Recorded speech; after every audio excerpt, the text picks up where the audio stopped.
Chapter 4. My Adventures Begin.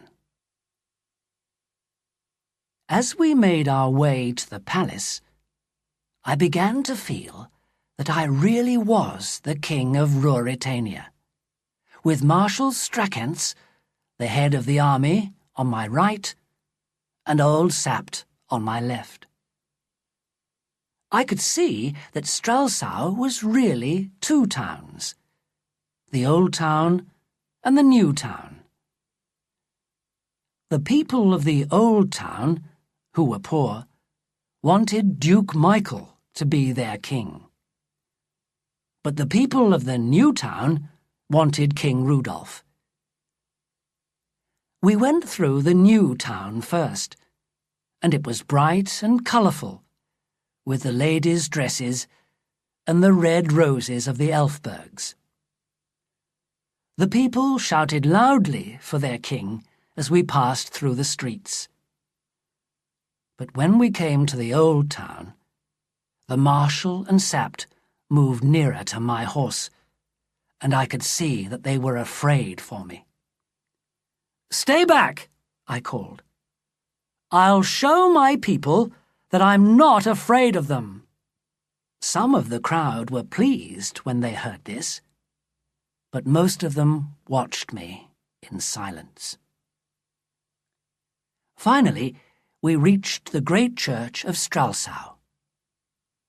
I remember very little of the coronation, only two faces. One was a beautiful girl with wonderful red hair, the Princess Flavia. The other was the face of a man with black hair and dark, deep eyes, Black Michael. When he saw me, his face turned white. Clearly, he was surprised and deeply unhappy to see me. The coronation seemed to last for hours, but I managed to say and do all the right things. At last it was over, and I was now the king of Ruritania. As Princess Flavia and I drove back to the palace in an open car, one man in the crowd called out, "When's the wedding?" The princess's face went a little pink when she heard this. After a while, she said, "You seem different today, Rudolph. Quieter and more serious. Are you going to become a more sensible person now?" The princess, I realized, did not think very highly of the king. As for me, I thought the king was a very lucky man. "If that will please you, I'll try to do it," I said softly. The princess's face went pink again. Then she said, "You must be careful of Michael.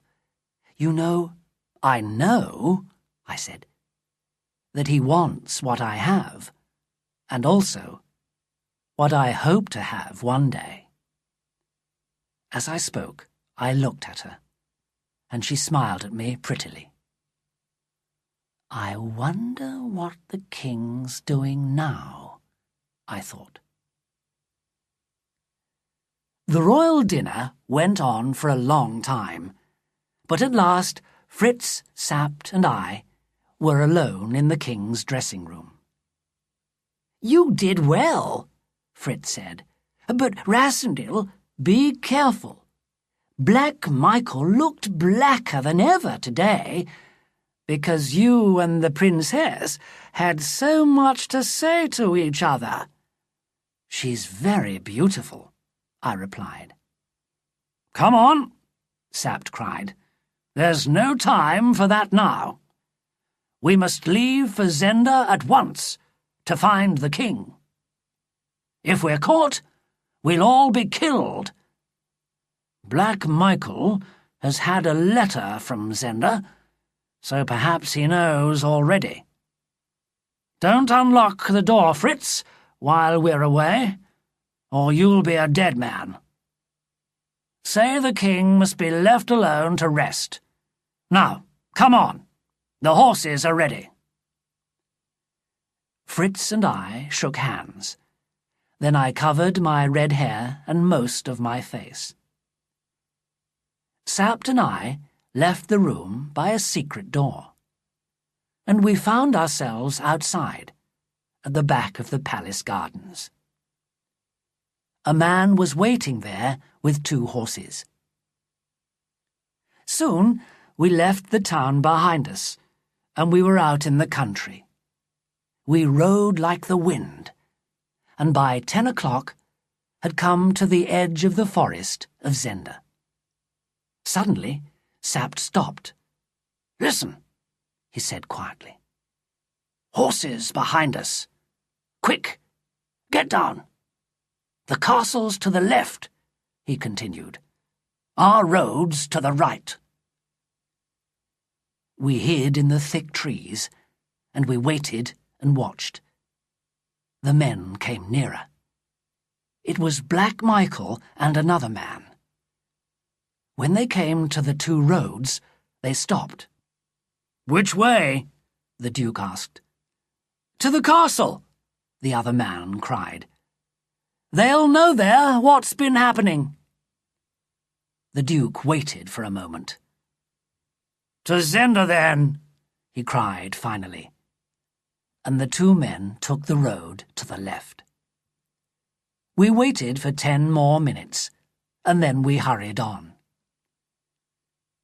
When we arrived at the house in the forest, we ran to the underground rooms.